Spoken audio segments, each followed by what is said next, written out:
আল্লাহ রাব্বুল আলামিন পবিত্র কোরআনুল কারীমের ভিতরে সূরা বনী ইসরাঈলের ভিতরে ঘোষণা করে দিলেন।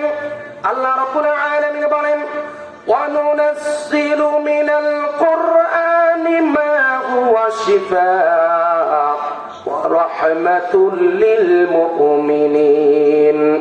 আল্লাহ রাব্বুল আলামিন বলেন, আমি এই কোরআন নাজিল করেছি, এই কোরআন মুমিনদের জন্য রয়েছে হিদায়াত আর রয়েছে তাদের অন্তরের আরোগ্য শিফা। সুবহানাল্লাহ।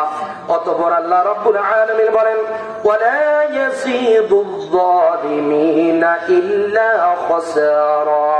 আর এই কোরআন জালেমদের যন্ত্রণা ক্ষতি শুধু বাড়িয়ে দেয়। সুবহানাল্লাহ।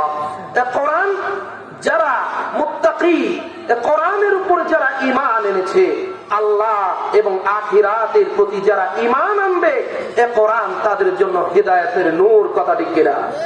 আমার বন্ধুগণ, শুধুমাত্র তাই নয়, পবিত্র কোরআনুল কারীমের ভিতরে 2 নম্বর সূরা সূরা আল বাকারার ভিতরে আল্লাহ রাব্বুল আলামিন 2 নম্বর আয়াতে কারিমায় সমগ্র বিশ্ববাসীকে আল্লাহ রাব্বুল আলামিন এ কোরআন যারা শুনবে, এ কোরআনের উপরে যারা ঈমান আনবে, তাদের সম্পর্কে আল্লাহ রাব্বুল আলামিন ঘোষণা দিয়েছেন। সুবহানাল্লাহ। আল্লাহ রাব্বুল আলামিন বলেন, যালিকাল কিতাবু লা রাইবা ফীহি হুদাল লিল মুত্তাকিন। আল্লাহ রাব্বুল আলামিন বলেন, এটি সেই কিতাব যাতে কোনো সন্দেহ সংশয়ের অবকাশ নাই। সুবহানাল্লাহ। এমন একটা কিতাব আল্লাহ রাব্বুল আলামিন লৌহে মাহফুজ থেকে এই জমিনের উপরে আল্লাহ রাব্বুল আলামিন নাজিল করলেন, প্রেরণ করলেন নবী মুহাম্মদুর রাসূলুল্লাহ সাল্লাল্লাহু আলাইহি ওয়াসাল্লামের কাছে, তার উম্মতের জন্য, সমগ্র বিশ্ববাসীর জন্য। রব্বুল আলামিন এই কথাটা এই আয়াতে কারিমার শেষ অংশে তিনি বলে দিলেন। সুবহানাল্লাহ। এই কোরআনটা কাদের জন্য? মুত্তাকিদের জন্য কোরআন আল্লাহ রাব্বুল আলামিন পাঠিয়েছেন। অর্থাৎ এই কোরআন থেকে শিক্ষা গ্রহণ করবে মুত্তাকিরা, ঈমানদারেরা, যারা আল্লাহর প্রতি বিশ্বাস স্থাপন করবে, আখিরাতের দিনের প্রতি যারা বিশ্বাস স্থাপন করবে, এই কোরআন আল্লাহ রাব্বুল আলামিন তাদের জন্য নাজিল করেছেন। সুবহানাল্লাহ। আল্লাহর ভাষায় আল্লাহ রাব্বুল আলামিন তার ঘোষণা দায়িত্বহীনভাবে বলে দিলেন। আল্লাহ রাব্বুল আলামিন বলেন, হুদাল লিল মুত্তাকিন। আর এটি মুত্তাকিদের জন্য হিদায়াত। সুবহানাল্লাহ। কোরআন মুত্তাকিদের জন্য কি? হিদায়াত। এই কোরআন হচ্ছে পথ প্রদর্শক। এ কোরআন যদি আপনি পূর্ণাঙ্গ অনুসরণ করতে পারেন, তাহলে কোরআন আপনাকে এমন একটা সহজ, সঠিক, চিরন্তন পথ আপনাকে দেখাবে, যে পথের শুরু হয়েছে দুনিয়ায় আর এর চূড়ান্ত মঞ্জিল হবে আল্লাহর প্রতিশ্রুত সেই জান্নাতুল ফিরদাউসে। কথা ঠিক কিনা বলো? আমার বন্ধুগণ, শুধুমাত্র তাই নয়, আল্লাহ রাব্বুল আলামিন পবিত্র কোরআনুল কারীমের ভিতরে সূরা বাকারার 3 নম্বর আয়াতে কারিমায় রব্বুল আলামিন ঘোষণা দিয়ে দিলেন আমাদের সম্পর্কে। আল্লাহ রাব্বুল আলামিন বলেন, আল্লাযীনা ইউমিনুনা বিল গায়বি ওয়া ইউকিমুনাস সালাতা ওয়া মিম্মা রাযাকনাহুম ইউনফিকুন। আল্লাহ রাব্বুল আলামিন বলেন, কাদের জন্য এই কোরআন? আল্লাযীনা ইউমিনুনা বিল গায়ব, যারা ঈমান এনেছে। আর কি করেছে? কিসের উপর ঈমান আনলো তারা? গায়েবের প্রতি, অদৃশ্যের প্রতি তারা ঈমান এনেছে। ঈমানটা হচ্ছে যারা আল্লাহকে না দেখেই বিশ্বাস করলো, আল্লাহ রাব্বুল আলামিনের প্রতিশ্রুত সেই কবরের আযাবকে না দেখেই বিশ্বাস স্থাপন করেছে, আখিরাতের দিনগুলোকে সে না দেখেই বিশ্বাস স্থাপন করেছে, কিয়ামতের দিবসের উপরে সে বিশ্বাস স্থাপন করবে। তাই আল্লাহ রাব্বুল আলামিন বলছেন, আল্লাযীনা ইউমিনুনা বিল গায়ব, যারা গায়েবের প্রতি ঈমান আনে। তারপরে আল্লাহ রাব্বুল আলামিন বলছেন, ওয়া ইউকিমুনাস সালাত, আর তারা কি করে? সালাত প্রতিষ্ঠা করে। সুবহানাল্লাহ। তার মানে ঈমান ইমানদার ছাড়া কখনো সালাত আদায় করা সম্ভব না।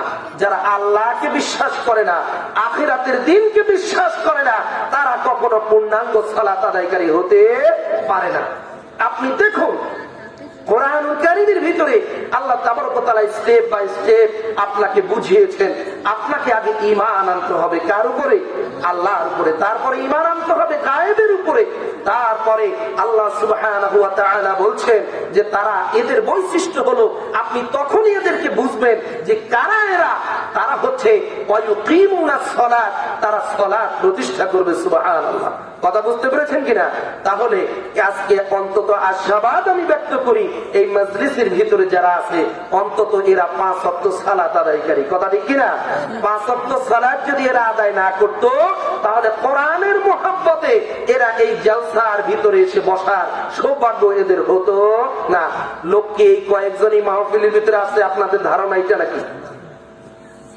আপনাদের ধারণা যে মুসলিমে কয়েকজন বসে আছেন, এই কয়েকজনই কি মাহফিল উপলক্ষে বাড়ি থেকে বের হয়েছে, রওনা হয়েছে, তাই কিনা?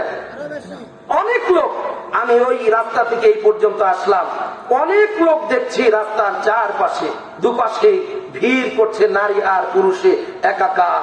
উদ্দেশ্য ছিল এরা বাড়ি থেকে বের হয়েছে কোরআনের মজলিসে বসার জন্য, কিন্তু শয়তান এদেরকে পথভ্রষ্ট করে, এদেরকে দিগ্ভ্রান্ত করে কোরআনের মজলিস পর্যন্ত পৌঁছতে দেয়নি।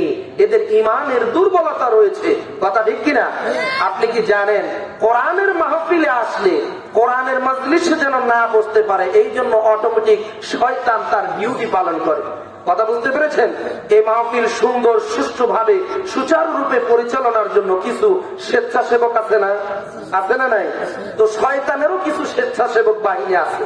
কথা বুঝতে পেরেছেন? এই মাহফিলের স্বেচ্ছাসেবকদের কাজ হলো সুন্দরভাবে এই মাহফিলের আঞ্জাম দেওয়া, একটা পরিবেশ যাতে কোনো বিপর্যয় সৃষ্টি না হয়, সুন্দর সুচারুরূপে সুশৃঙ্খল ভাবে যেন আমরা বসতে পারে, লোকেরা যেন এখানে বসতে পারে, কোরআন সুন্নাহ শুনে, আলোচনা শুনে যেন এখান থেকে উপকৃত হতে পারে। তাদের কাজ, তাদের কর্তব্য, তাদের ডিউটি তারা পালন করছে। আর প্রক্ষান্তরে শয়তান তার ডিউটি ঠিকই পালন করছে। আমার বন্ধুগণ, তেমনি ভাবে আপনাকে বুঝতে হবে, তৎকালীন সেই সময়ে আল্লাহর নবী সাল্লাল্লাহু আলাইহি ওয়াসাল্লাম মক্কার অলিতে গলিতে যখন কোরআন দিয়া মানুষকে দাওয়াত দিচ্ছিল, তখন আবু জাহেল, আবু লাহাব, উতবা, শাইবা, ওয়ালিদ বিন মুগীরা এরা সকলে মিলে লোকদের কাছে গিয়া গিয়া তাদের কানের ভিতরে ঢুকায়া দিত, মুহাম্মদ যা বলে আর তার অনুসারীরা যা বলে, খবরদার ওই কোরআন কিন্তু তোমরা শুনবা না, ওই কোরআন তোমরা শুনো না। কারণ এই কোরআন যদি তোমরা শুনো, এই কোরআন তোমাদের উপরে জাদু করবে। এই মুহাম্মদ হলো একজন জাদুকর। মুহাম্মদ কি জাদুকর? তার কথার ভিতরে জাদু আছে। আসলে কি মুহাম্মদ সাল্লাল্লাহু আলাইহি ওয়াসাল্লামের কথায় জাদু আছে? না, কোরআনের জাদুই মানুষ পরিবর্তন হয়ে গেছিল সেই সময়। আমার বন্ধুগণ, আল্লাহ রাব্বুল আলামিন এমন একটা কোরআন নাজিল করলেন, এই কোরআন যদি আল্লাহ রাব্বুল আলামিন পাহাড়ের উপরে নাজিল করতেন, তাহলে পাহাড় পর্যন্ত বিদীর্ণ হয়ে যেত। রব্বুল আলামিন পবিত্র কোরআনুল কারীমের ভিতরে সূরা হাশরের ভিতরে বলে দিলেন, লাউ আনজালনা হাযাল কুরআন আলা জাবালিন লারাআইতাহু খাশিআন মুতাসাদ্দিআন মিন খাশিয়াতিল্লাহ ওয়া তিলকাল আমসালু নাদরিবুহা লিন-নাসি লাআল্লাহুম ইয়াতাফাক্কারুন। আল্লাহ বলছেন, আমি যদি এই কোরআন পাহাড়ের উপরে অবতীর্ণ করতাম, পাহাড়ের উপরে নাজিল করতাম, তাহলে কোরআনের পাওয়ারে পাহাড় বিদীর্ণ হয়ে যেত। সুবহানাল্লাহ। অথচ এই কোরআন আল্লাহ রাসূল সাল্লাল্লাহু আলাইহি ওয়াসাল্লামের কাছে জিবরিল আলাইহিস সালাম পৌঁছে দিয়েছেন, কিন্তু এই মানুষ এই কোরআনকে ধারক বাহক করেছে। লক্ষ লক্ষ হাফেজ, কোটি কোটি হাফেজ এই কোরআন সমগ্র পৃথিবীর উপরে বহন করছে। তারা কোরআনের ধারক এবং বাহক। কথা ঠিক কিনা? এই জন্য আমার বন্ধুগণ, তৎকালীন সময়ের ভিতরে রাসূলুল্লাহ যখন কোরআন পড়তেন আরবের কাফির মুশরিকদের কাছে, তখন তখন আবু জাহেল, আবু লাহাব, উতবা, শাইবা তারা লোকেদেরকে বলতো এ কোরআন শোনা যাবে না। তারা বলতো যখন তোমাদের সামনে কোরআন তেলাওয়াত করা হয়, কোরআন পাঠ করা হয়, তখন তোমরা কানের ভিতরে আঙ্গুল দিয়ে রাখবা। আমার বন্ধুগণ, কোরআনের ভিতরে আল্লাহ রাব্বুল আলামিন এই উদাহরণটা তুলে ধরলেন। আল্লাহ রাব্বুল আলামিন বলেন وقال الذين كفروا لا تسمعوا لهذا القرآن والغوا فيه لعلكم تغلبون। আল্লাহ রাব্বুল আলামিন বলছেন, কাফিরদের এই দৃষ্টান্ত তিনি তুলে ধরলেন যে কাফিররা বলতো আর যখন তোমাদের সামনে কোরআন তেলাওয়াত করা হবে তখন তোমরা হই হট্টগোল করবা, চেঁচামেচি করবা, যেন এই কোরআনের প্রভাব তোমাদের উপরে না পড়ে। তাহলে আজকে সেই যুগে কাফির মুশরিকদের দৃষ্টান্ত যদি ছিল এটি যে তারা কোরআন বিমুখ হয়ে কোরআন থেকে দূরে সরে থাকতো, কিন্তু আজকে আমাদের নামধারী মুসলিম জনসমাজ কোরআনের মাহফিলের উদ্দেশ্যে বের হয়ে এসে আজকে বাজার ঘাটে সময় ব্যয় করছে। এরাও কি ওই কাতারভুক্ত কিনা? কোরআনের মাহফিলে এসে কোরআনের মাহফিলে এরা বসছে না, কোরআনের মাহফিলে এরা আসছে না। এই জন্য প্রিয় উপস্থিত মুসলিম ভাতৃমণ্ডলী, আমরা যতক্ষণ বসবো, যতক্ষণ থাকবো, কোরআনের তাফসীর, কোরআনের মাহফিলে, দ্বীনের এই মজলিসে, ইলমি এই মজলিসের ভিতরে মনোযোগ সহকারে আমরা প্রতিটি কথা শ্রবণ করব। হতে পারে এখান থেকে আমরা যা কিছু শিখবো, এই শিক্ষার ভিত্তিতে যদি আমরা আমল করে যেতে পারি, আল্লাহ সুবহানাহু ওয়া তাআলা আমাদের জন্য এটিকে নাজাতের ফয়সালা হিসেবে গ্রহণ এবং কবুল ও মঞ্জুর করবেন। কথা ঠিক কিনা? আল্লাহ রাব্বুল আলামিন সেই তৌফিক দান করুন। আল্লাহুম্মা আমিন।